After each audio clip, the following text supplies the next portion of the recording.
Hi, my name is Alex Sanchez, Chairman of the Coachella Valley Irrigated Lands Coalition. Welcome to our members meeting. Watching this video fulfills your once a meeting per year requirement under the Irrigated Lands Regulatory Program. We appreciate your participating in CVILC. Your involvement and support helps our irrigated agriculture in Coachella Valley comply with regulations. Today we have 3 speakers covering a range of topics. Perry Claslin, CVILC Executive Director, will give you some background on this program. Also, we'll give you an overview of upcoming reports that members will need to prepare to compliance with this program. Melissa Turner with MLJ Environmental Consulting, the firm that prepares our reports and facilitates the surface and groundwater sampling, will describe the member online portal that can help you submit the required reports and provide program information. Following Melissa is Michael Johnson, also with MLJ, who will talk about the surface and groundwater monitoring requirements in Coachella Valley. A reminder, after watching this video, click on the link below to send us your name, member ID number so you can get credits for watching this video. Expect to see announcements from us in the coming months for our scheduled workshops and meetings. Again, thank you for participating in CVILC, and I'm sure you'll find this video very informative. Thank you. I'm Perry Clausen, Executive Director of the Coachella Valley Irrigated Lands Program, and we're glad you were able to participate today. For now, let us go through the presentation and hopefully answer some of the questions before we get to them. So today we're going to talk about the CVILC organization, give you a little bit of background. Some of it, you guys were here and the ladies were here last time. It'll be a little redundant, but I think it's good knowing the details of the organization as we have it standing now. And then, of course, what you're all interested in is what your responsibilities as growers in the Coachella Valley and with this new irrigated, somewhat new irrigated lands program that was adopted by the regional board. And also, we're going to go over the member portal. We've got a portal, computer access to all the reporting requirements that will hopefully enable you to do your paperwork a lot more simply. And also, especially when we get into nitrogen reporting, this is going to be a tremendous aid. And then we'll talk about the surface and groundwater monitoring. There is some surface water drainage here throughout the valley. It's periodic, but there is sampling required. So we'll talk about some of the results we had. And then we also have a groundwater trend monitoring network that's been set up where we're tracking groundwater quality for nitrate primarily, but some of the other contaminants.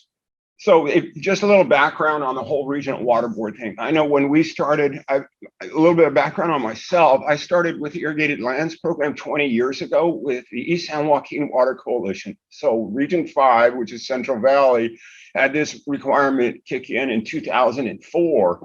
And we formed coalitions throughout the Central Valley. I've been executive director of the East San Joaquin Water Coalition for 20 years. And recently resigned that account so I could focus on you all down here and some other projects that we have. But the regional board has 9 regions throughout the state. So each region is unique. It's got its own board, regional water board members that have monthly meetings.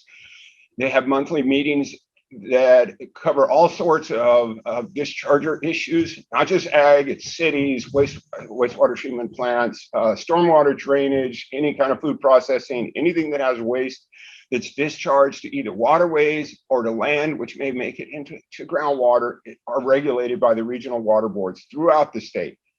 So as you can see in this map, the state's divided into these 9 regions. We are in the number 7 here, the easternmost region, and that includes the counties you see here.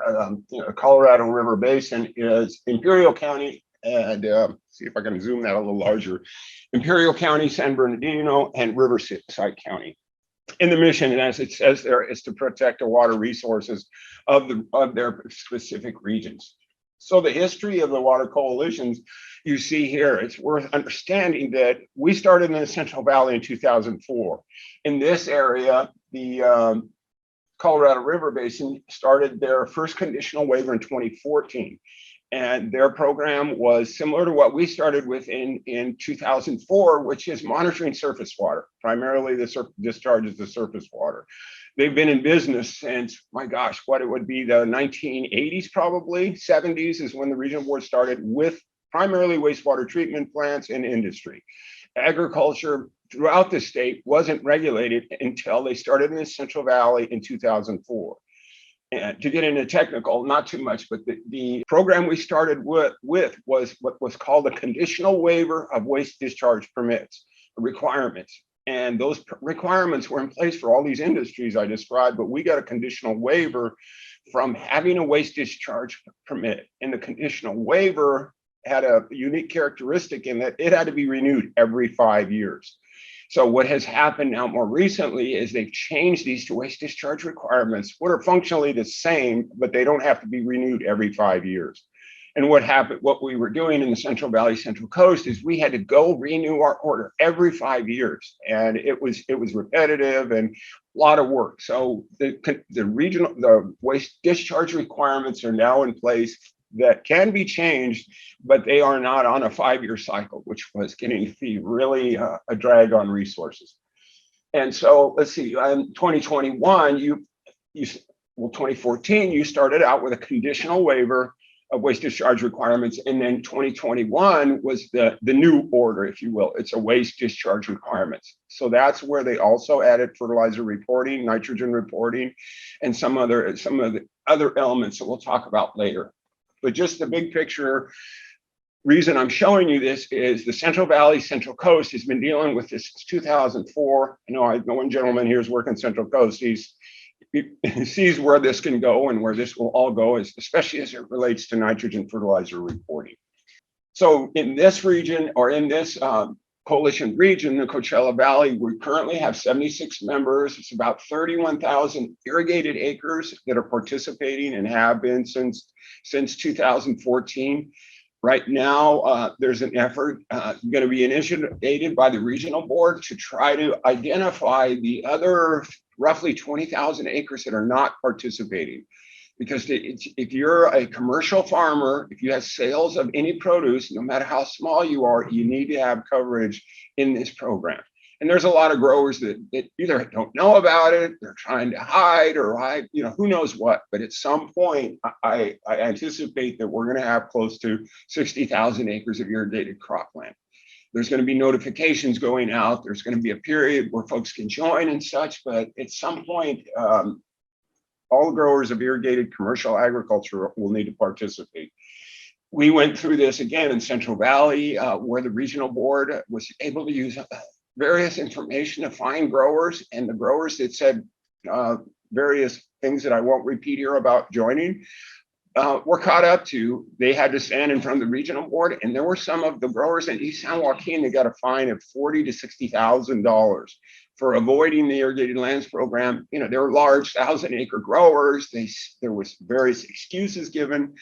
They were sent a letter, regular letter, another letter, a registered letter, and they ignored all of them. And they were brought in front of the regional board and fined pretty considerable amounts. I hope we don't go to that in this area, but that just gives you an idea of the authorities that the regional board has to do to get discharges in compliance.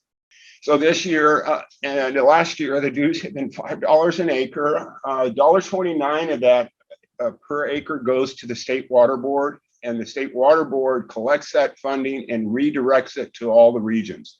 So East San Joaquin, Salinas Valley here, all of the growers that are in these programs are assessed at $1.29. Is paid through by the coalition to the state once a year. So part of that $5 is that $1.29. And then the rest of that is used to pay for the management of the coalition, and then to do the surface water monitoring and covering the reporting that is submitted to the regional board.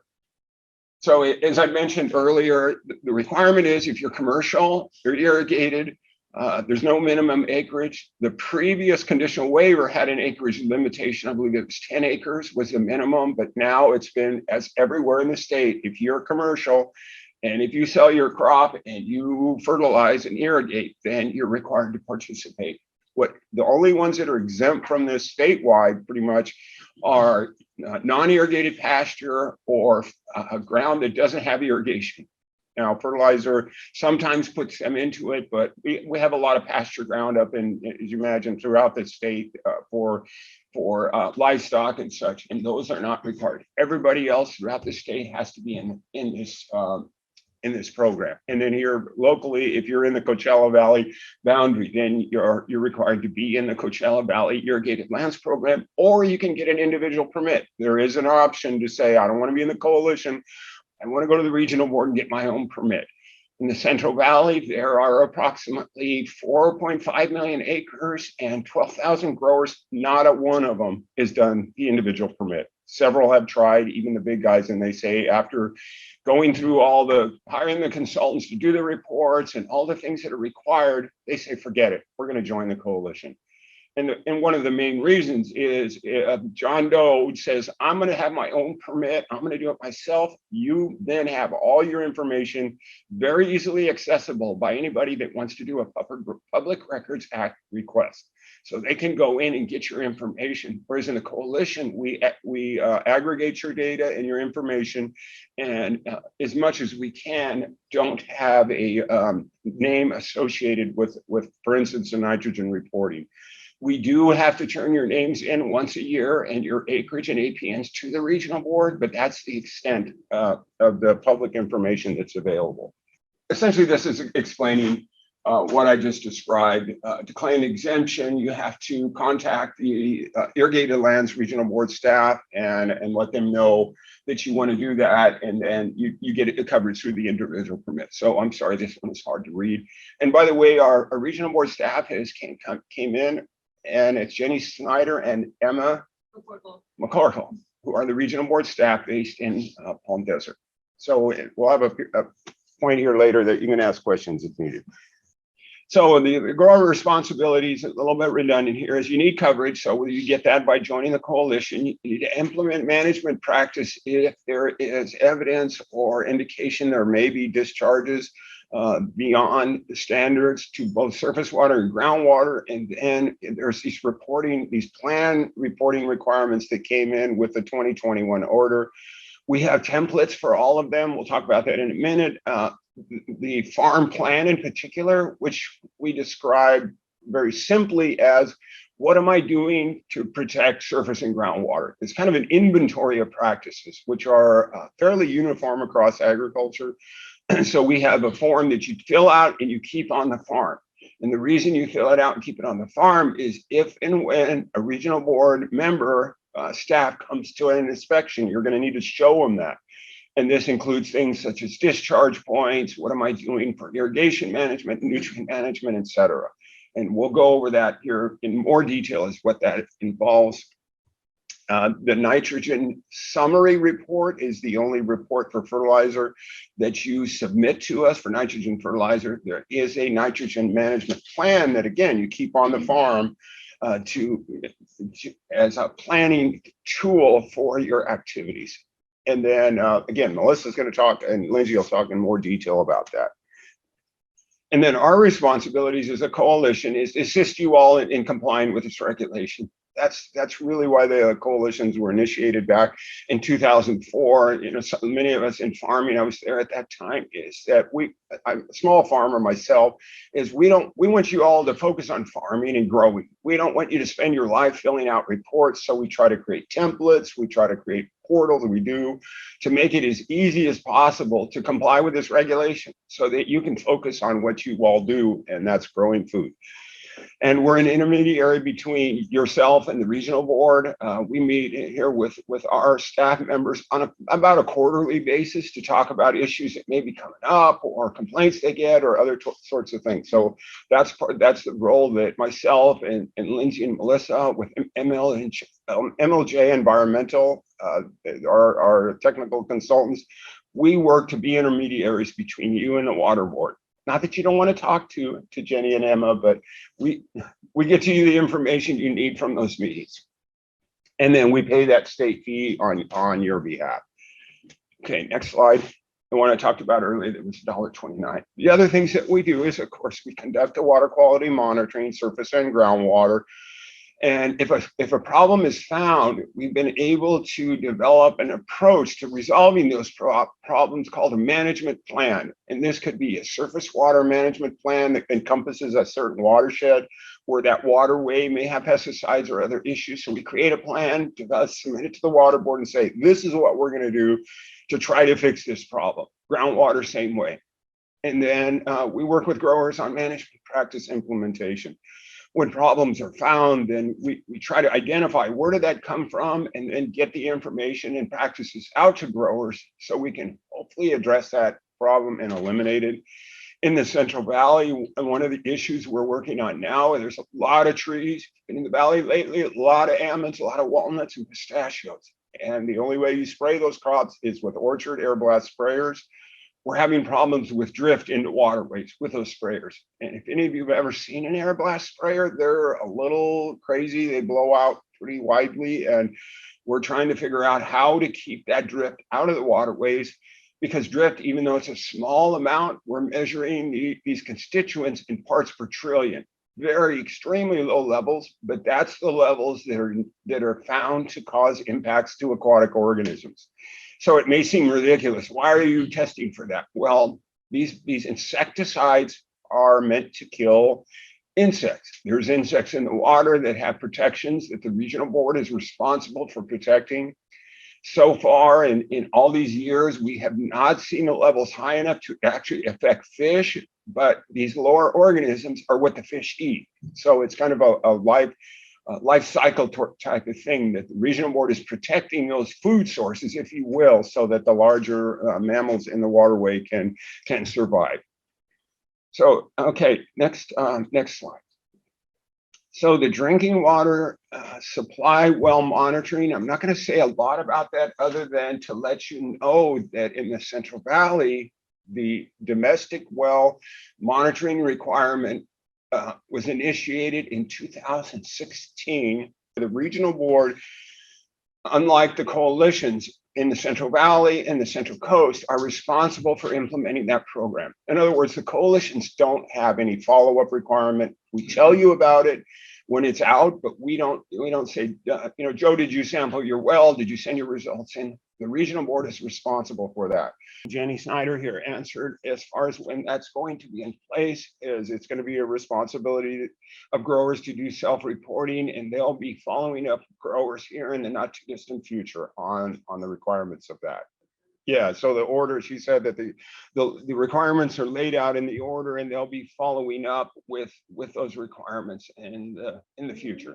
Yeah, and again, to repeat that, Jenny is asking if anybody has a domestic well on their farm, on the properties that are enrolled in the coalition. Not if you have a house somewhere out in the country somewhere, that is not required. It's if it's on the APN that you have in the Coachella Valley Irrigated Land Coalition. If you have a house and a well, and that APN is the same as irrigated land, those are the wells that are required to be sampled. The trend monitoring network has already been established.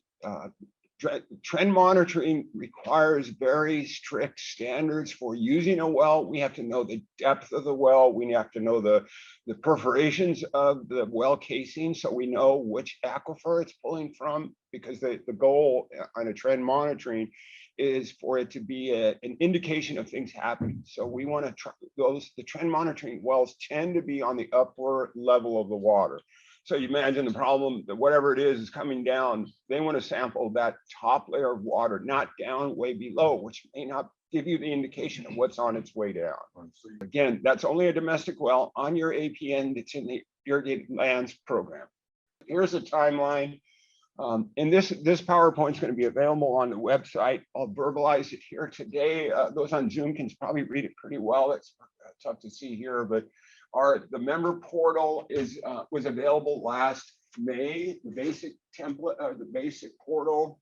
We submitted these templates for the farm plan and the nitrogen management plan to the regional board in June. You got your last invoice in July. The regional board approved the templates in October.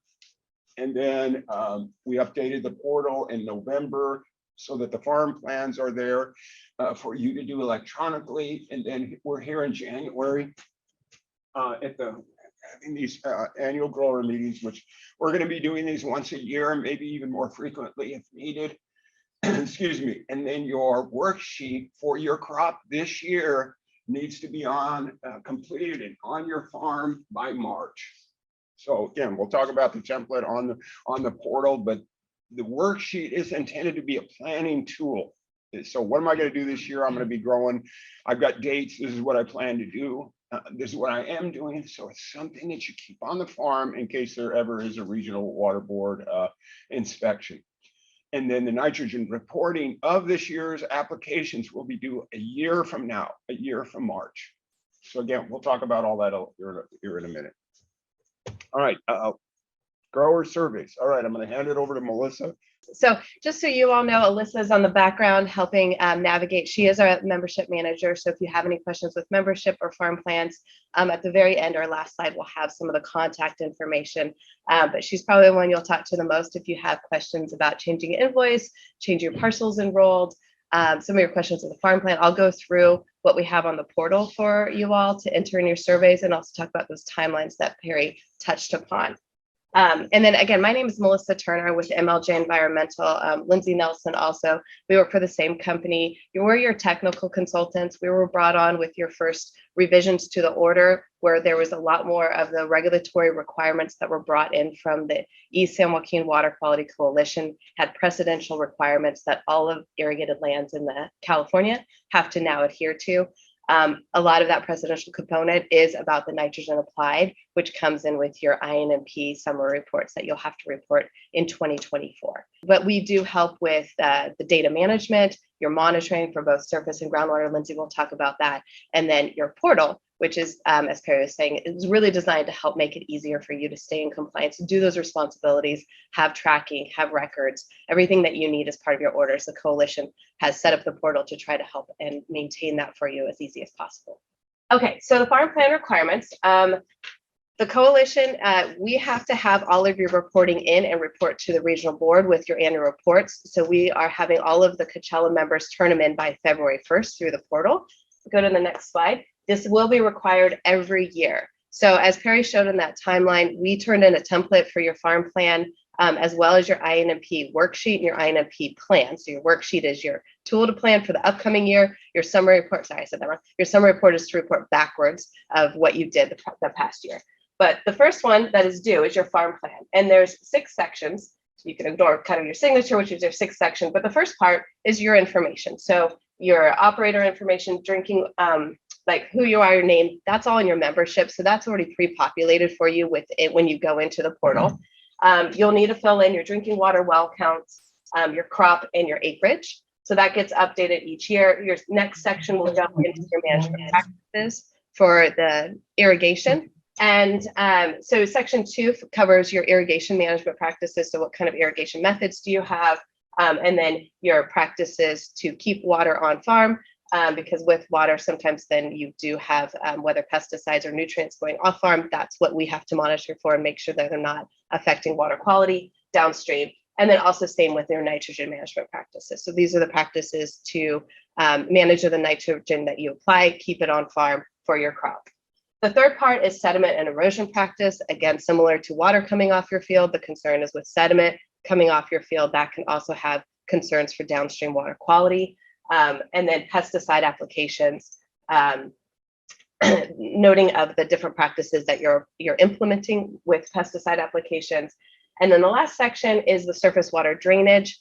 And these are all components that are required from the order. We have this pretty simply listed that you mark a box that if you are discharging from your field into downstream water bodies. So again, making your template and you're filling it out on the portal as efficient as possible. And then the last part is signature, and that's for us to know that you actually filled it out and keeps you in compliance.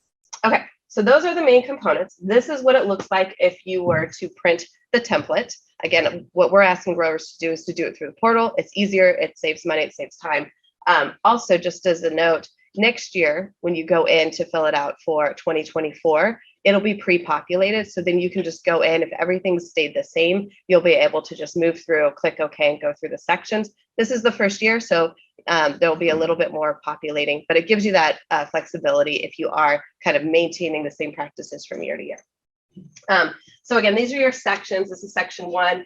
This is your information about your parcel, your county, the township. That's all information we have pre-populated for you with your membership. So that should be nice and easy. Again, this is why the portal's easier than a paper version. And then this is also where there's information we'll be storing about your crop. that continues on also from your farm plan and then eventually into your nitrogen management plan when you turn that in. And then the next section is where, again, this is what the paper version looks like with your irrigation method, your primary, your secondary irrigation, and then your efficiency practices. The portal will look fairly similar when I show you some screenshots of it. This is where you would list your field or your parcel, and then you can easily check. You can't read them, but these are all practices across the top, and you'll be able to check which practices you implement for that field that you're populating your survey for. And then section 3, similar sediment erosion practices, same concept. You have your field and then you have the practices. You can click them in the portal if you're implementing those. This is the spray drift and information about the pesticide chemicals that you're applying onto your crop. And the first part, oops, thanks. This here is in the portal too. It's going to be a text box. You'll be able to just hand type in the common herbicides, pesticides that you're applying to your crop. So the requirement is organic amendments, pesticides, and fungicides. So it's just a text box you can put in your own words what you're generally most likely applying. And then underneath that will be your management practices for spray drift. Perry kind of spoke a little bit about the importance of that. And then information about calibrating your spray equipment. And then this is the second to last section. This is about the drainage. So there's supposed to be a description. Again, this will be a text box that you can hand type in. It'll be held on each year. You know, this is information that won't typically change. So it'll be populated. You'll see it each year. You can edit it if you need to. And then the last one is you can have 2 options. You can check a box if there's no runoff of surface water from your property, or the second is kind of basically because it all drains to the same downstream water body. So pretty easy to mark the box if you do drain or you don't drain. So that the Coachella Valley Water District has done a lot of work. They have that all mapped. Lindsay will show our surface water monitoring network and the groundwater monitoring network. There's drainage areas that have the Coachella Valley Water District has been monitoring surface water for under the previous order. They're continuing to do it now under the current order. And they have kind of these areas of where we monitor and what is draining, and includes the subsurface drain information. So relative to where we monitor, we know what's that subsurface drainage is happening. Okay. One last question. So the district is aware of individual parcels that are tiled. As far as I know, I think they have that pretty well mapped. Yeah. Everything's mapped out and recorded. Yeah. And that water may go to one of the larger ditches that go to Salton Sea.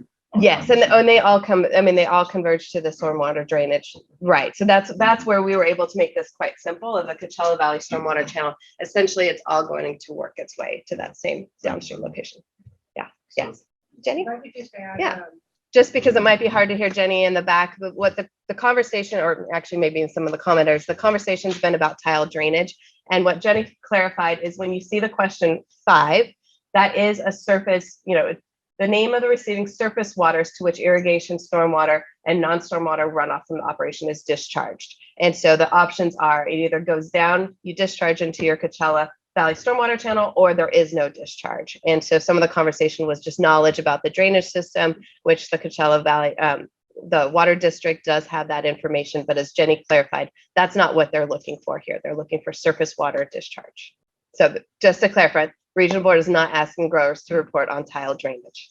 Yeah, even microspray can have some drainage. So your property best. And so it's if there isn't anything coming off your property, even with the storm, that's kind of the concern, is that if any water, even if you don't apply it, if it comes from a rain event, as long as if you can demonstrate that maybe you have a catch basin or something like that, that it's not leaving the property.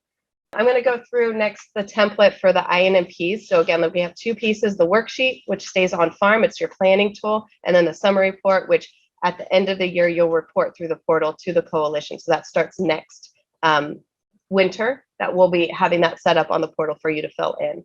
And then after I go through this template, then I'll show you some examples of what the portal looks like. All right, next slide. So the INMP summary report worksheet, this is essentially, I don't think we changed much from what the Central Valley did. In the Central Valley was the first requirement, or the first area that this requirement was implemented. So to keep reporting consistent, we know this is what the Regional Board and State Board is looking for. It's worked, it's been used before, so we know growers, it has the right amount of information. So we've kept with that same template, which was approved.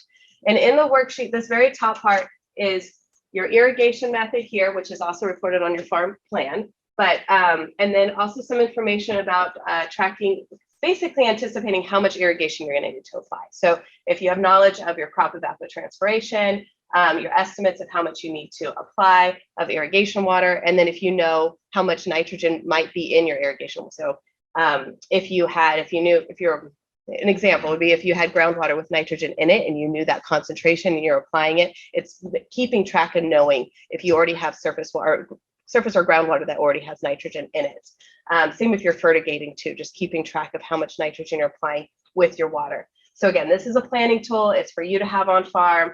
There's also the efficiency practices, which mirror what's in the farm plan. And this is to help you populate this at the end of the year. And then this bottom part is your nitrogen efficiencies. And then here, this section here is really the important piece that's going to be reported to the coalition. And it's about how much nitrogen, the different types of nitrogen applied. It's going to be on a per acre basis. So pounds per acre that's applied throughout the year. And then also the yield. So your harvested yield in pounds per acre at the end of the year. And when you go in and fill this, we will have options. If you don't use pounds per acre, we will have some standard reporting units that will eventually convert to pounds per acre at the end of the year. But again, we'll have this at the end of the year through your portal to try to make that as easy as possible. The important part will be to track the amount of nitrogen applied on all of your sources, irrigation water, amendments, organic amendments, fertilizers, etc. Keeping track of that, and then also keeping track of your harvested yield, especially if you have multiple harvested throughout the year. And so this is the amount that you plan to apply, and then this is your actual, so you're reporting that throughout the year. And the intent of this, what the regional board and state board want to see is that growers have a plan, they know how much they expect to have in yield, and they're applying nitrogen according to their yield estimates.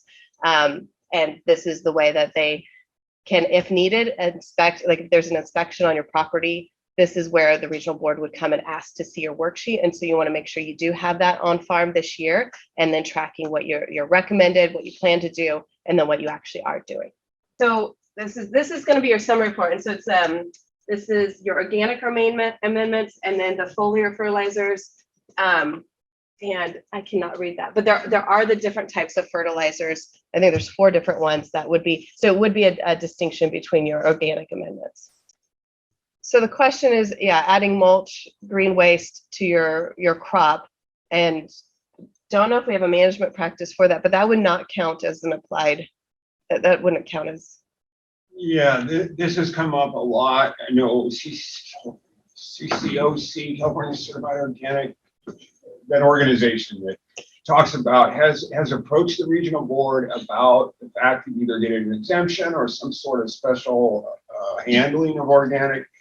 So far, the bar to prove all those things has not been met as so far as what is it? Is it really better? Does it preserve, not leach as much? The only rule of thumb that we can use in talking to growers about, and this applies to organic or not, is when you use compost, manures, or whatever, as you know, it doesn't all release at once. And use an example, 4 tons an acre of compost. The rule of thumb typically is 50% year 1, 30% year 2, and then the balance in year 3 on your report. That's based on so many things: temperature, how much nitrogen in your compost, how did you incorporate it? There's so many variables on it. It's really an estimate, a best estimate. But as far as I think what your question is, you're right. It holds it in the soil better. It doesn't leach as much, but the ability to take advantage of that in our reporting and you as a grower doesn't exist at this point anywhere in the state, because it's been put forward to try to change it. I think Well, no, they're doing carbon and nitrogen ratio. That's what they're doing on the Central Coast, right? But do you get a? You get a credit. You get a with credit these assumptions that it's not released. But again, all the variables that you allude to are really what controls that. It's not carbon to nitrogen necessarily, but that's the regulation. So go with it. but you tend to do a better job when you use those systems. So, I mean, compared to urea or some of these other more very volatile, or not volatile, but the ones that turn to nitrate quickly, those in comparison to compost and others, way more protective of groundwater. But to prove that and have a hard and fast numbers, that's not happened yet. I don't know if that was a long way of answering a hard question, but there's work that needs to be done. It is expensive to do suction lysander studies and all that. Oh my goodness, it's been held back because it's so expensive to really have good solid data. And the regional board has a very high bar, not just this regional board, the state board has a very high bar for proof of not causing leaching. So that's kind of where it's at right now. And Alex, I don't know, others that are in organic, I don't know if you've had any other thinking beyond that you could add. We can come back if there's questions, because I wasn't sure if your question too in the audience was for like the management practices, the nitrogen management practices that we're reporting and how specific they get to practices that might be implemented that are going to mitigate for nitrogen leaching. And so they, we try to capture general practices that will help understand potential leaching down the road. Growers are doing good efforts. So, and we can always adjust if we need to adjust the template down the road and we need to bring in more practices if something's missing too. Oh, and one more thing real quick to say, the bottom line is the goal is you apply what the crop needs so there's not excess. That's the goal of all these programs throughout the state, because there's a lot of evidence that people use a lot of insurance applications of nitrogen that are beyond the crop need. Nitrogen doesn't stick around. It's water soluble. It will go to groundwater. If there's excess irrigation or stormwater, it goes down. So the goal is try to put on as much as your crop's going to take off, as best as you can estimate from your yield and these other variables that are out there. So to clarify, in case people can't hear from the audience, the amount of nitrogen applied that you'll be tracking on your worksheet and your harvested yield on your worksheet, when you report it by February of 2024 for 2023, what we will do is we will apply what's called a crop coefficient to that amount of harvested yield. So almonds, for example, has a crop coefficient of a pounds per acre. So how much, based on studies, how much nitrogen is being used by the crop. So as Perry was saying, it comes down to excess nitrogen that isn't being used by the crop based on these coefficients, which is the best understanding of how much the crop is using of the nitrogen. So that will be reported to the regional board in 2024. So with the work in the Central Valley, because we've been reporting on this for a couple of years now, we do look at soil categories classification. Obviously, soil is very complex. When we have reporting on a per acre for your entire farm, you're going to have a lot of different soils. We haven't found, just statistically looking at large areas, a good correlation to the difference between applied and removed in soils, but we know they're an important part, and the regional board knows they're an important part, and so we do take that in consideration. We haven't written it up for you guys yet. That'll be in 2024, but it's a good point, and it definitely is. It's something we have the shape failures of. We have the Surgo layers from USGS, so it's definitely there and something to take into account. Yeah, and I'll weigh in on that. This is a new science. I would admit it. I think the regional board would admit that there are some UC crop advisors that say, and this is out of the Central Coast, that conversation goes on a lot. Is Santa Maria the same as Salinas? There are some people that have been working this their whole career, and they say a lettuce romaine head planted in Salinas Valley uses the same amount of nitrogen as it uses in Santa Maria. I think that's probably pretty close to what you could say here, but to do those tests someday need to be done. We got to figure out how do we get these numbers?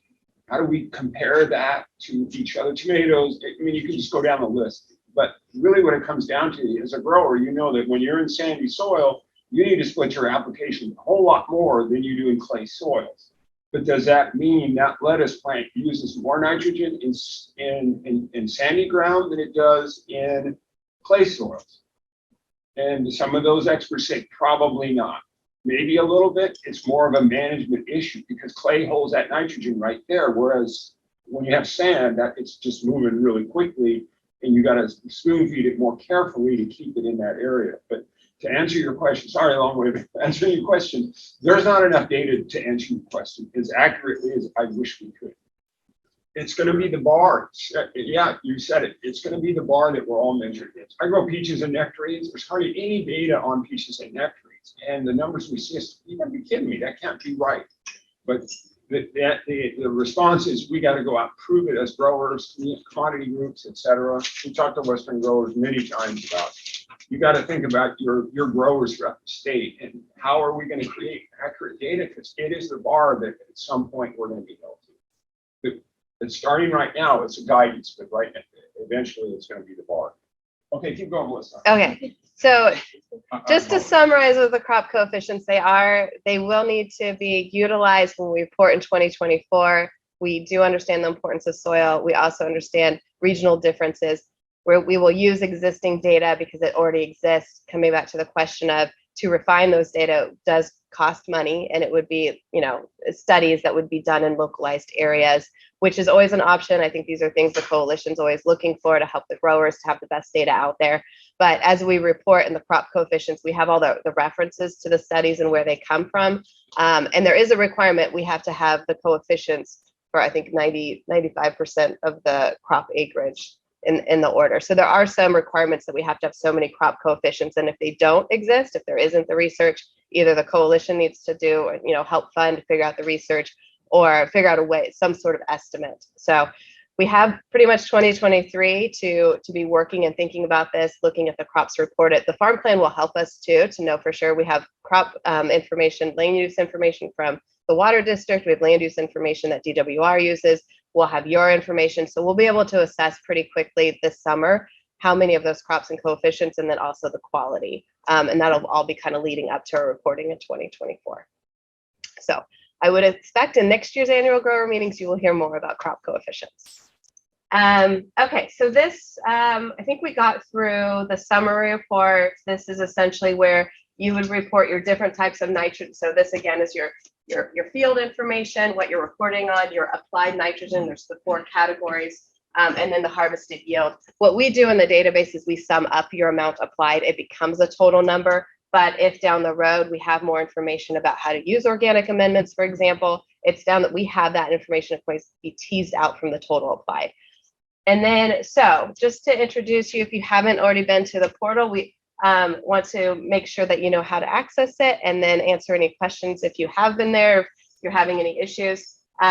This is your login page. You can access it from this URL here or through the the coalition's page. There's a member portal tab at the top that you can click on. It will take you to this login page.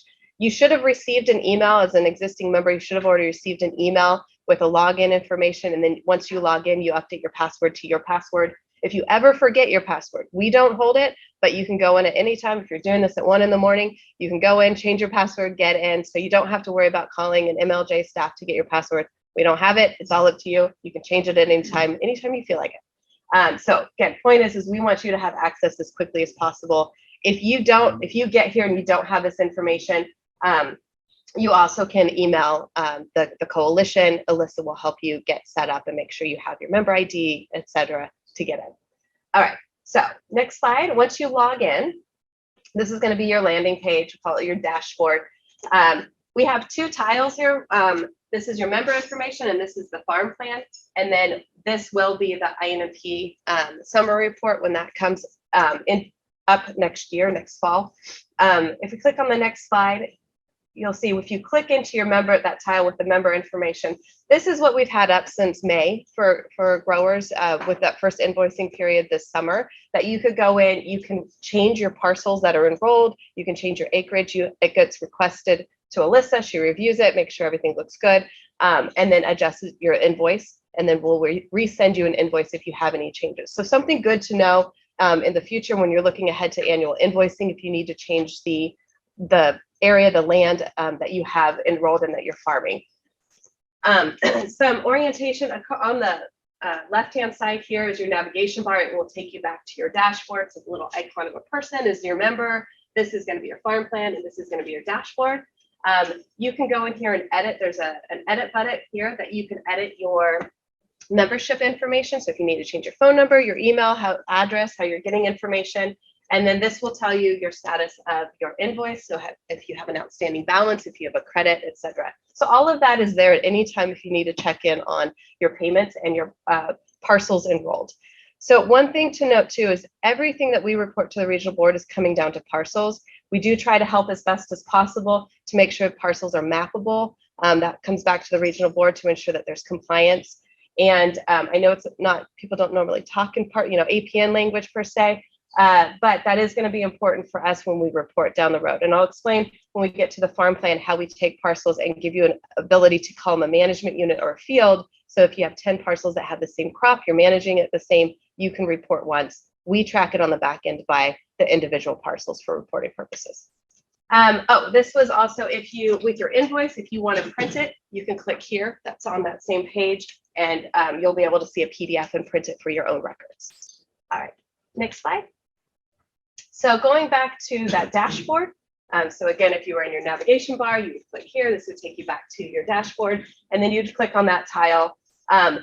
Just a note with this tile, you can see that green bar. It means that the survey's been completed. So if you start the survey and you didn't finish it, it would show you, if you're 25 or 50%, depending on which section you stopped at. That way, if something comes up, life happens, you start something, you have to stop, you have to go do something else. We have areas in the survey that you can pause and it'll save and then it'll go back. And there's plenty of cues that will let you know if it's being saved or not. So you can be rest assured we'll hold on to that information. All right, so we'll click on that. The first thing you'll see is the farm plan directions. We kind of try to make into 4 easy steps. The first step is that you group your fields. So if you really do have one parcel, it's enrolled, and that's all you have to report on, that's pretty easy. One parcel, you fill out the survey. If in my example, you have 10 parcels and it all happens to be an alfalfa crop, you can make that a management unit here. And then you basically tie in those 10 alfalfa field or parcels to one field and give it a name so that every year you come back and you make sure that, you know what you call it, how you farm. This way we just store it on the back end on a parcel level. So that's the first thing to do, is to organize your parcels. How do they relate to your actual field? And then you fill in your survey information, you sign and submit, and then you can return and preview and print at any time. All right, so let's go through the next slide. Oh, also when you come in, we have,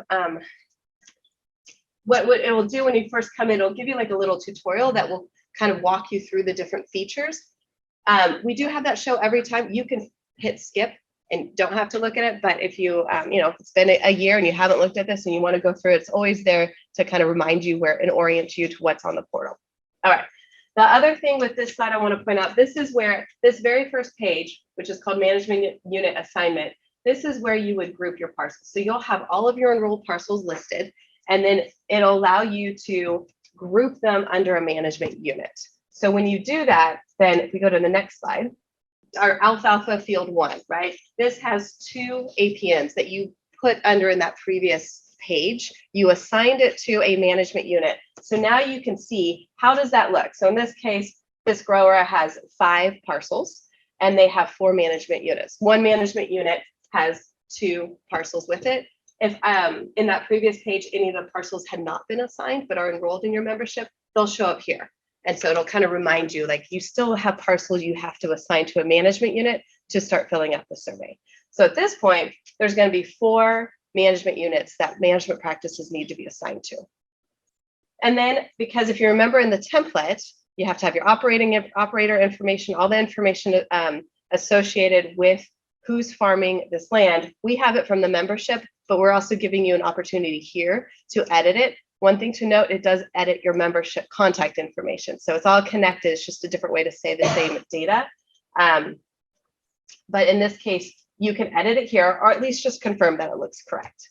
And then, like I said, it'll keep track of how this bar here is your survey completeness. It'll keep track of how far you are in your survey. It also gives you an idea of how much more you have to do. And then also on this page is where you start going in and answering your questions. So an example of the questions: do you have any irrigation wells on your property? Yes, no. And then that will assign it by your overall farm inventory of your wells. Okay, so that was a better one to see this. So yeah, without it shaded. So here you can see this better.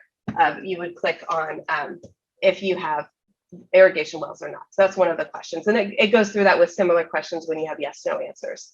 With the practices, what you'll see then is that you've got your management units, and then you'll have, like, just like on that template, you'll have all your practices listed across the top, and then you'll be able to click which practices apply. Another feature we have is if you have all of the practices implemented, you can click one checkbox. So we try to have some user-friendly ways to make it as efficient as possible, especially if you have a lot of management units that you have to fill. But you'll be able to see all the management units, all of the practices, and then you'll go through the different steps and fill out the answers of the farm plan.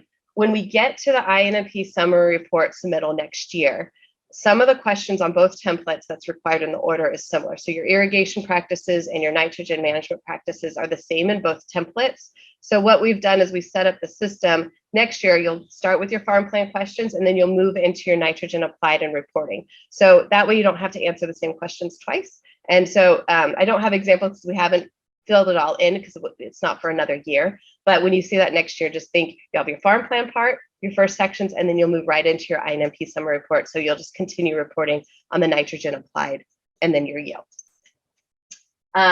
So right now you can go on to the portal and fill out your farm plan. The coalition is having members fill it out by February 1st. So we'll be sending out reminders. I think we're at 47 out of 76, 78 members. So we're doing good. Everyone's getting in and filling out your surveys. That's great. And again, that's because we need to report in your annual report to the regional board on those data. And then the INMP worksheet, the coalition will be sending out an email next week with the attachment of the worksheet. And then we'll also be posting, I think, all of the templates on, they're not there right now, the paper versions, because we do want everything to go through the portal that's getting submitted. But for reference, I think all of the templates will also get onto the website next week for you. So look for that worksheet email coming, and also being able to download it from the website. And then when we have the INMP summary report, that'll be next fall, that'll be available probably in November, right about the time of, I think, the next set of annual meetings. We'll be able to walk through that at the same time. Oh, and then this is a screenshot of, this is the top of the website, and this is the member portal, just so you can find that easy. And I think that's the last of my slides. Yeah. Okay, so maybe we can go back if there's some, I think, Carl, you were holding on to some questions, or anyone in the audience. Yeah, Melissa and Perry, thank you for your presentation today. I think it goes back to some of the categories here in the best management practices. Have you folks published any guides on definitions for some of these? I mean, some of them are pretty straightforward, and they emulate what we're familiar with, but others, because they get specific to the Coachella Valley. Just wondering if there's any other documentation available. We don't. There are with the template, there are instructions, but it doesn't go into explaining the management practices or maybe better defining them. I think over time, a frequently asked questions list will be developed. So I think that's always good feedback too, if we need to have more documentation to help growers understand. There's always a level of, like, one person calls it this, another person says a different term, or exactly what's meant by the way a question's phrased. As much as we try to make it very clear, there's always room for improvement. So if there are confusions about what the management practices are and how to fill it out, that can be added to a frequently asked questions list. Yeah, Carl, highlight those that you think need more definition. I've looked at them, and I guess I've been looking at them too many years, but yeah, let us know which ones may need more definition in an email, or ask to Alex, whichever one. Well, yeah, I get it. I don't know if we have time. You've got another 20 minutes here of the session. My questions I would probably want to just kind of touch on each category here briefly. There's there's things in each one there, right? Just want to be some clarification. So I don't want to take up a whole lot of time here today. But have an offline conversation, Carl. I'd be happy to do that and get it into an FAQ, because if you're asking them, I'm sure others are thinking the same thing. Yeah. I mean, if I'm looking here at a spreadsheet, as you know, that we've kind of got this thing organized on, looking at like your irrigation methods, right? The typical question are, primary versus secondary. And just a clarification that if we use two systems of irrigation in a row crop situation, such as sprinkler and drip, the primary would be listed the irrigation method that probably puts on the largest quantity of water for the crop. Would that be a fair statement? Yes, yes. Okay. Going into irrigation efficiency, there's a column here for for other. I know in other coalitions where we've had this same question, we've taken it, we've listed Certalock pipe or the plastic pipe that doesn't leak as an efficiency where we're using that in place of aluminum. Is that something that is good in this reporting for this coalition, or does it matter? That's a good one to add because there's more of that being used with solid stat or hand lines. It is more efficient without a doubt.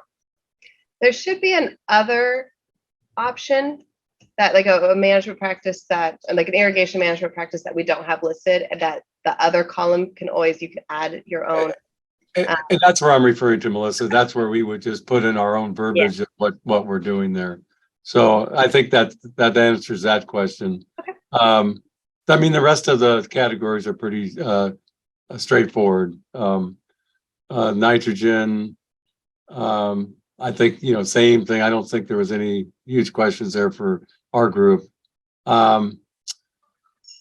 Okay, so when we get into irrigation sediment erosion, Coachella Valley specific, right? It has underground tile lanes or tile system in a lot of the fields, and if they're open and being, they're working properly, then any excess water, that goes by the crop is collected, and of course, ultimately deposit itself into one of the drain systems that goes out to the whitewater channel, ultimately to the Salton Sea.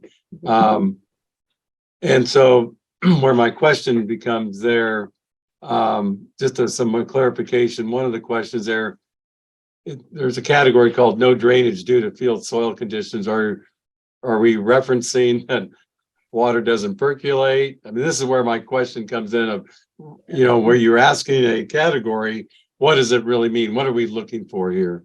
No drainage due to field soil conditions. Does that mean that if you overdo the irrigation, the water doesn't go anywhere, it can only evaporate, or what are we referring to there? Yeah, I think in all of it, especially with the sediment or runoff of either sediment or irrigation or stormwater, I think the regional board would like you to think of worst case situation. Something happens that, you over irrigate, or there's a rain event. Is there the potential for sediment, or, depending on the question, if it's sediment or irrigation or water to leave your property? Okay, so it's all focused on that. Yeah, so in the catchment basin, right, that's a term, depending on whose definition you want to use, and we're trying to look at is, are they talking about a tail pit, to collect water so it doesn't leave, that you can either elect to return it to your crop or let it evaporate? That would count. Yes. That would count. We're not saying a catchment basin has to be so engineered or a certain size or anything like that. I think it's a broadly, think of it more broadly termed, anything that's catching your water and having it sit. Yeah, and of course the goal is not to have any water, any surface runoff of any kind leave your field, correct? That it makes it easier. I mean, you are allowed to discharge, you just can't discharge contaminants into surface waters, or groundwater. So you can discharge water, it just can't have anything in it. And so the easier way is to keep it on site, to use only what you need. It's not running off. It's used by the plant for both your nitrogen and your irrigation water. But just want to clarify, you are allowed to discharge water. You just, the concern is any contaminants that might be in that water or sediments. So let's expand on that. So we're allowed to discharge water, but what are the requirements if you allow water to leave your property? So and this is kind of getting us into a good segues of Lindsay's presentation too, of our surface water monitoring program and the groundwater monitoring program. There are the constituents outlined in the order that the coalition has to monitor for, and that is looking for water quality. And there are levels associated with those parameters, whether they're pesticides or nutrients or organic carbon, that if you exceed those limits, it means that it's impairing a beneficial use. And because of that, and there's different types of beneficial uses, most of them are kind of focused on either human health or aquatic life in general. But that's where if they're, and again, your non-point source, you have a lot of discharges that are coming into where we sample. It's not just one field, one grower, which is why the coalition works really well. But with that, we look at the monitoring results. We look at the pesticides, for example, that are monitored, and then we evaluate it to that limit. And if it's not found above that limit, there's no concern about any discharge that's coming from irrigated lands for that constituent. And so just refresh my memory, this has to do with collection points on the tile, on the drainage systems throughout the Coachella Valley that you're monitoring. Is that correct? Yeah, then they're downstream of kind of drainage areas. So, and when Lindsay talks, she has a map. And so I think that'll become a little more clear of where those monitoring points are. They are the same that the water district has been monitoring for the coalition for a while. So they do have a history of data as well. Some of the constituents have changed with the new order, but there is a history of the water quality results.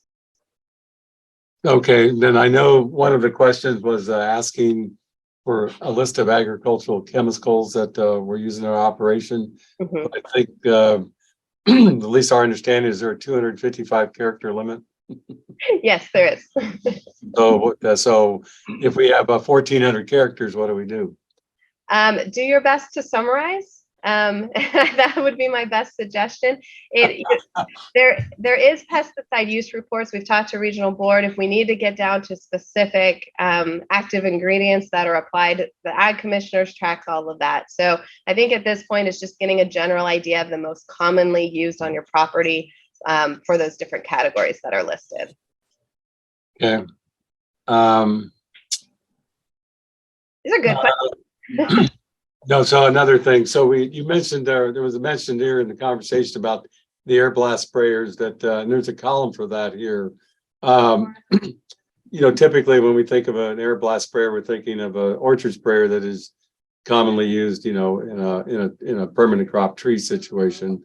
But there are, you know, variances of an air blast sprayer that have been used in row crop situations that are probably don't blow quite as far. But I'm just wondering, if that's the case, is that something we should be including here? I would say yes. I'm looking at Perry. It's in the other. Oh, Perry's saying it's in the other category. If it's Okay. not the traditional, if it's not the traditional air blast blower. Yeah. Okay. And then I think, and this was touched on earlier in the presentation, but I was multitasking, so I wasn't paying fully attention. The one page there on the runoff part, right? There's an acknowledgement here about that, you know, drainage ultimately gets out to the Salton Sea with a checkbox. And the other checkbox there says, check this box if no runoff is discharged from your property. So basically you're representing that there's nothing ever leaving directly on the surface, right? This Yes. does not pertain to what drains through the soil and goes into the Correct. tile drains, correct? Yes, exactly. Okay. All right.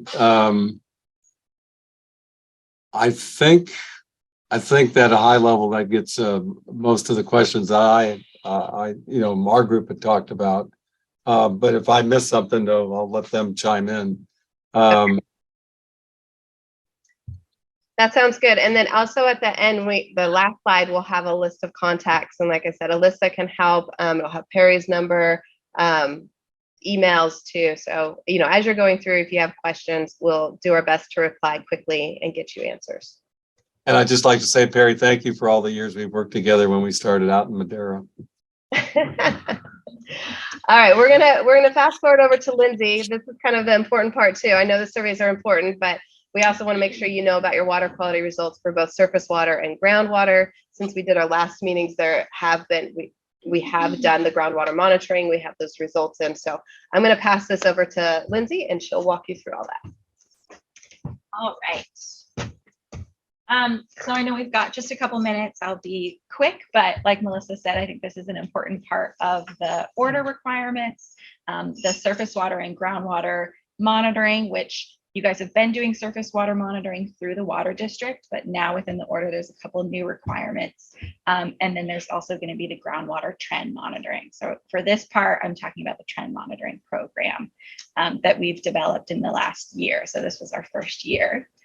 And Alyssa, if you want to go to the next slide, I'll try to run through this. This is a little bit more sciencey, and it's more about what we're doing for the coalition. And so just a little bit of background for our water quality. We're doing, like I said, both surface water and groundwater, and those come from the order, and they come from the basin plan, which is really going to determine the water quality trigger limits or thresholds that certain constituents can be in the waterway or in groundwater. So it comes from the basin plan. This, I think, as Melissa mentioned, comes from the beneficial uses. So those are designated, and that's a way that the state board and the regional board can determine the water quality in the area. So I'm going to jump into groundwater first.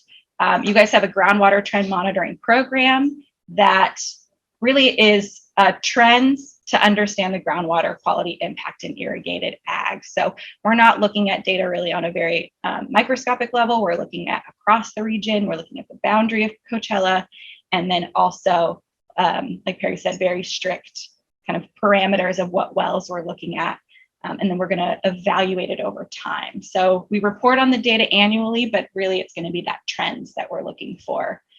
We developed the well network. We had, I think, a unique situation where the water district is also part of the salt and nutrient management plan, which is also going on in your area. And they have been monitoring and will continue to monitor a broad range of wells in the area. I think there's something like 200 or 300 wells. So we were able to, in this smaller boundary, use what they have been doing, what they've set up, and we picked wells. We picked 8 wells that the map shows kind of across the region. They're mostly shallow wells, and they're part of the salt and nutrient management plan as well. So the water district will be sampling them. It's just once a year, and it'll be kind of coinciding with this salt and nutrient management plan monitoring as well. So it helps save costs, and we've been working with the water district for that. And so here is the map as well. I've got a list of the constituents, which are just a few. We do field parameters. Of course, we're monitoring for nitrate, which is the biggest concern for groundwater. We do that every year, and then every 5 years, we do an additional analysis with some cations and anions. We've done one monitoring. We're doing it in the fall, so it typically happens around August. And like I said, the water district is doing the sampling. I've got a list. It's hard to see, but the 8 well results that we have for this year, and the majority of them are under the 10 milligram limit, which is what you're looking for. If there are some that are over, just depending on what type of well, we'll be working with the water district, the SNMP, and also the regional board to figure out some next steps as far as if it's over the limit. But the majority of them are under, at least for this year. And we'll be evaluating that as the years go on. All right, so that's groundwater, the trend monitoring program. And then we also do surface water monitoring that we've been talking about. I know this map is a little bit hard to see, and I've got another one on the next slide, but you've got 5 monitoring locations in the stormwater channel. So it's hard to see, and the next slide will show you, but there is some yellow drainage areas that map a little bit more about the tile drains. But I think it is important to note that we're sampling the 5 sites. We do it quarterly. And again, the water district is on the ground doing the monitoring, as they've been doing for years. And so we pick these 5 sites. It's required in the order. And basically, it's going to be representative of all of the discharge that's coming in through those tile drains. So I think you guys, again, are in a unique situation where we're not picking sites that were representative over many creeks or different areas like we do in the Central Valley. This is right on the storm channel, everything going into that, which is going to drain into the Salton Sea. So it's pretty specific as far as the monitoring points. I've got the 5 sites listed there for you guys to take a look at. Again, this presentation will be posted. So I think good resource for you guys to have. Locations. And then we do just a handful of constituents for this as well. You guys don't have a lot of issues in this area, so it's a pretty narrow list. Again, we do field parameters. We're looking for nutrients, so we do monitor for nitrate. We do a couple chemistry. There's some pesticides that we're monitoring for. Chlorpyrifos, malathion is one. So we've got some organophosphate pesticides, and then we've got one pyrethroid that we're taking a look at. And then fish tissue, which I'll get into, is also a new requirement This one's a little bit bigger, so you can see a little bit more of the map of the area. And I've got numbered the 5 sites and the names as well of where they are. So you've got the sanitary district, you've got one by the airport, Johnson Street, Lincoln, and that one's for the C. Pierce, I think, also as well. And again, they're right on that storm channel and near those tidal drains. I've got a list of the constituents. So this is just to reiterate, here's that full list that we're monitoring for. Most of them are quarterly, and then the pesticides we do twice a year in March and October. So going back to kind of the history and the basin plan that's going to determine your beneficial uses and your trigger limit, especially for pesticides. So once we test the water, we want to make sure that we're not, the concentrations in those samples aren't exceeding that limit. And that's really your gauge of how water quality is doing on a surface water level. And so for you guys down here, the water quality trigger limits are designated for the pesticides, and just 2 of them. And as of now, I don't have the table of the results, but we finished the second quarter. So for 2022, that quarter, 4 quarters is done. And the results look really good. There's no exceedances of the ones that we can track. We have had one hit of chlorpyrifos this last year, but it was the most upstream site at the valley of the sanitary district. So it's one of those that will be in conversations with the regional board to talk about. Chlorpyrifos is also banned from the DPR. So I think in the future, we shouldn't be seeing that in the waterway anymore. Just real quick, so one thing that we are doing that's new is the fish tissue monitoring. It's a new requirement. We have to sample in the stormwater channel. It's just at one site at Lincoln, and we're looking for a high-level trophic fish. And this is really to test for legacy contaminants. It's to test for it in the fish tissue. We're working with the regional board right now. It's a little bit more complicated than just going out and collecting a sample, since it's fish and it's biological. So we need a permit to capture the fish and kill it. So we're working with the California Fish and Wildlife. That is pretty time consuming. And there are endangered species or threatened species. So there's just a little bit more of a complex situation there. We're working with the regional board as the coalition, just really expressing our concerns right now of how important fish tissue is, how viable it's going to be, and is it really going to tell us information. So we've got an extension, so we didn't have to do it this year. Right now, we'll have to do it next fall. But again, we're working with the permit process and the regional board. This one's just a little bit more complex than just collecting a sample. And then if we do have issues, which like I said, your water quality data is pretty good. But if there are issues in the future, then the order does map out a plan for it. And this is what Perry was talking about. If we find water quality impairments in the surface water or the groundwater, then the order really sets up parameters of how to improve it. And really it gets down to management practices. So working with the growers, working with you guys to implement new management practice and demonstrate that to the regional board, which hopefully would clean up the water quality as well. So just another requirement if necessary. And next slide.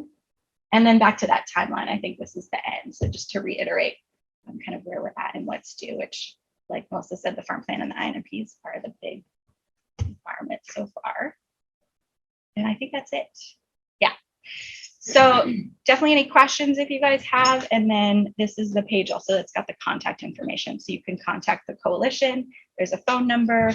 There's an email. The email goes directly to us. I also have Alyssa's number on here that she's in the background, that if you have any farm plan questions or eventually INMPs, we can get those answered for you.